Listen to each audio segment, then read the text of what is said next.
Halo semuanya, di sini saya akan menjelaskan materi sumber daya manusia yang berjudul seleksi karyawan. Perkenalkan, nama saya Agus Valencia dari kelas 04 MM3. Apa itu seleksi? Seleksi adalah suatu proses yang dilakukan perusahaan untuk memutuskan siapa yang akan diterima dan ditolak menjadi karyawan. Menurut Shimamura pada tahun 1997 dan Rifai pada tahun 2002, seleksi adalah proses yang dengannya perusahaan dapat memilih dari sekelompok pelamar yang paling memenuhi kriteria seleksi untuk posisi tersedia berdasarkan kondisinya saat ini. Prosesnya ketika pelamar melamar kerja dan diakhiri dengan keputusan penerimaan. Mengapa seleksi yang hati-hati diperlukan?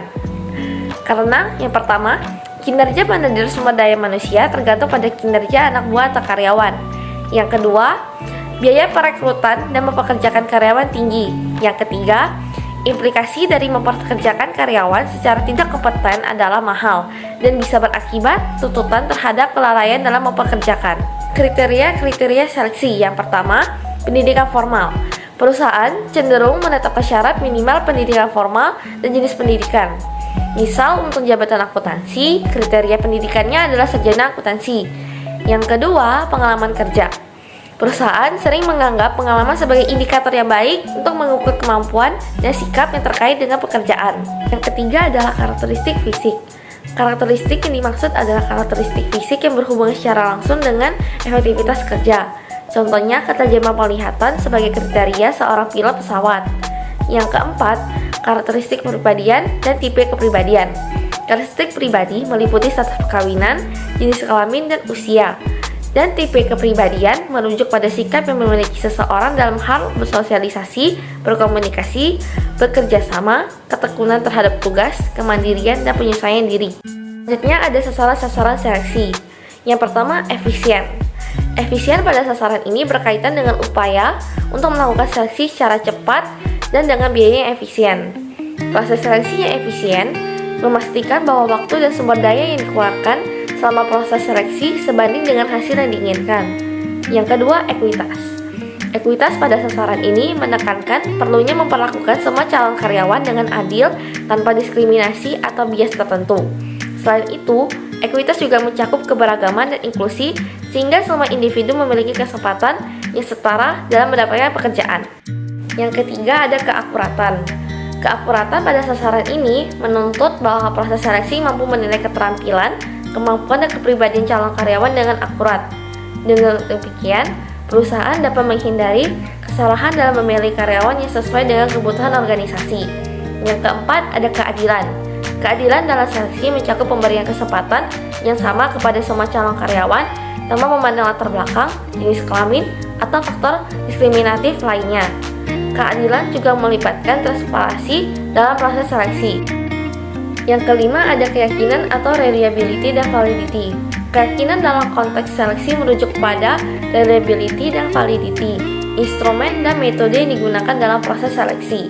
Reliabilitas mencerminkan sejauh mana instrumen seleksi dapat memberikan hasil yang konsisten, sedangkan validitas mencerminkan sejauh mana instrumen tersebut dapat mengukur apa yang seharusnya diukur.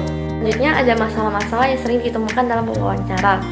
Yang pertama, pewawancara terkadang mengabaikan motivasi dan kesesuaian dengan kebutuhan perusahaan. Yang kedua, pertanyaan yang diajukan tidak fokus pada pekerjaan dan bahkan menyimpang terlalu jauh yang menyinggung masalah pribadi pelamar. Yang ketiga, pertanyaan yang diajukan pada pewawancara tumpang tindih. Yang keempat, pewawancara tidak menyiapkan butir-butir pertanyaan yang akan diajukan sebelum seleksi dilaksanakan dan tidak cermat dalam melakukan wawancara sehingga tidak membuat catatan yang cukup. Yang kelima, pelamar kurang tertarik dengan proses wawancara atau seleksi akibat pewawancara yang terlalu banyak bicara, mengulang-ulang pertanyaan, bersikap kurang sopan, dan meremehkan pelamar. Yang keenam, adanya pengelompokan pelamar akibat wawancara mengklasifikasikan pelamar ke dalam beberapa kelompok. Yang ketujuh, kesalahan pewawancara dalam menginterpretasikan informasi yang diperoleh oleh pelamar. Yang kedelapan, terlalu cepatnya pewawancara dalam mengambil keputusan mengenai pelamar atau pewawancara yang membiarkan faktor tertentu memengaruhi keputusan seleksi. Kemudian ada konsep tes. Konsep tes ada dua. Yang pertama, tes validitas. Tes validitas menunjukkan derajat di mana kinerja yang diukur berhubungan nyata di tempat kerja. Dua metode utama dalam penentuan validitas dari metode seleksi. Yang pertama, Criterion Related Validation memfokuskan pada hubungan antar skor hasil pengukuran metode seleksi dan skor kinerja. Yang kedua, Content Validation memfokuskan pada hubungan isi metode seleksi dan isi pekerjaan. Selanjutnya ada tes reliabilitas.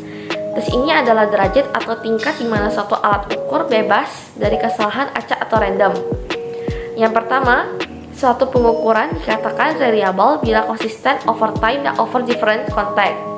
Yang kedua, validitas dan reliabilitas membantu dalam seleksi pelama secara efektif. Kemudian ada memvalidasi tes. Yang pertama dilakukan analisis pekerjaan dan tulis deskripsinya. Yang pertama menentukan dan spesifikasi prediktor atau persyaratan penting untuk kinerja yang sukses. Yang kedua, mendefinisikan apa yang Anda maksudkan dengan sukses di dalam pekerjaan. Yang ketiga, tulis deskripsi dan spesifikasi pekerjaan. Yang kedua, ada memilih tes. Memilih tes untuk mengukur atribut yang dibutuhkan dan mengkombinasi menjadi sebuah deretan tes yang mengukur sekumpulan prediktor yang mungkin seperti aggressiveness, extroversion, dan numerical ability. Yang ketiga ada berikan tes. Ada dua format yang dapat digunakan. Yang pertama concurrent validation, berikan tes untuk karyawan dan bandingkan skor dengan kinerja sekarang. Yang kedua predictive validation, berikan tes pada calon karyawan dan gunakan teknik seleksi tertentu, kemudian bandingkan skor dengan kinerja aktual. Yang keempat ada hubungan skor, tes, dan kriteria. Apakah ada hubungan statistikal antara skor tes dan prestasi kerja? Yang kelima, validasi silang dan validasi ulang. Untuk validasi silang, lakukan langkah 3 dan 4 pada sampel karyawan baru. Seorang ahli sebaiknya memvalidasi kembali tes secara periodik. Untuk memperlihatkan content validity, lakukan analisis pekerjaan secara hati-hati untuk mengidentifikasikan perilaku kerja yang dibutuhkan. Kombinasikan contoh-contoh dari perilaku tersebut ke dalam sebuah tes.